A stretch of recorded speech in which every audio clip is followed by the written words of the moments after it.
मुंबई के एक posh apartment में रहने वाले आरव और स्नेहा की शादी को 4 साल हो चुके थे। पहली नज़र का प्यार, बड़े बड़े वादे और एक सपनों सा रिश्ता, सब कुछ उनके पास था। लेकिन वक्त के साथ उनकी ज़िंदगी में एक अजीब सी दूरी आ गई थी। आरव एक मल्टीनेशनल कंपनी में काम करता था और उसकी ज़िंदगी सिर्फ फाइलों और मीटिंग्स में उलझ गई थी। स्नेहा को उसकी शिकायतें बढ़ती जा रही थी कि आरव उसे समय नहीं देता।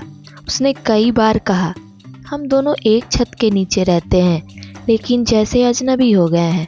आरव बस सुनता, सिर हिलाता और फिर काम में डूब जाता। पिछले कुछ हफ्तों से आरव ने स्नेहा के व्यवहार में बदलाव महसूस किया। वह बार बार फ़ोन पर मुस्कुराती, मैसेज करते वक्त चौंक कर स्क्रीन बंद कर देती और अक्सर फ्रेंड्स के साथ बाहर जा रही हूँ कहकर घर से गायब हो जाती। एक शाम जब स्नेहा ने बताया कि वह अपनी दोस्त अदिति के साथ मूवी देखने जा रही है, आरव को शक हुआ। उसने स्नेहा के फ़ोन को चुपके से चेक किया। फ़ोन में विशाल नाम के किसी शख्स के कई मैसेज थे। आज का दिन फिर से यादगार रहेगा, तुम्हारे बिना ज़िंदगी अधूरी लगती है।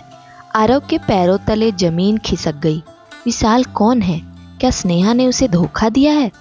आरव ने उस रात स्नेहा से कुछ नहीं कहा।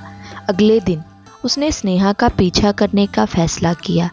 जैसे ही स्नेहा अपने फ्रेंड्स के साथ जाने का बहाना बनाकर निकली, आरव चुपचाप उसके पीछे हो लिया। स्नेहा एक कैफ़े में गई जहां विशाल पहले से उसका इंतजार कर रहा था। दोनों एक दूसरे को देखकर मुस्कुराए और हाथ पकड़कर बैठ गए। आरव का दिल टूटने लगा। उसने तुरंत अंदर जाकर स्नेहा को सामने खड़ा किया। स्नेहा, ये क्या हो रहा है? कौन है ये आदमी?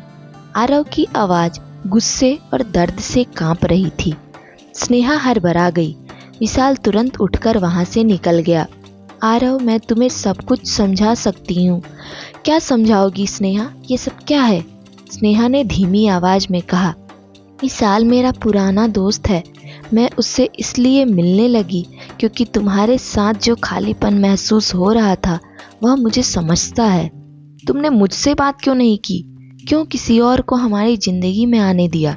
स्नेहा रोते हुए बोली, मैंने कई बार कोशिश की आरव, लेकिन तुमने कभी समय ही नहीं दिया।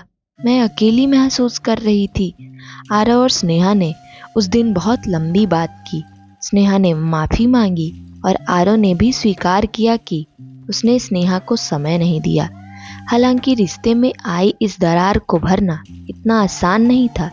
आरव ने स्नेहा से कहा, अगर तुम चाहती हो कि हम एक बार फिर कोशिश करें तो हमें इस रिश्ते को नए सिरे से शुरू करना होगा।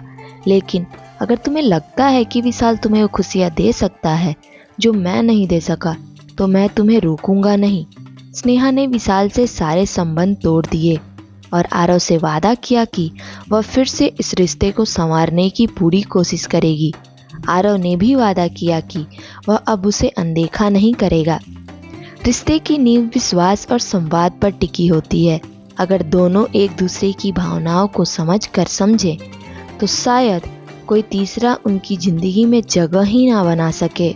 वीडियो पसंद आई हो तो लाइक, सब्सक्राइब एंड शेयर जरूर करें।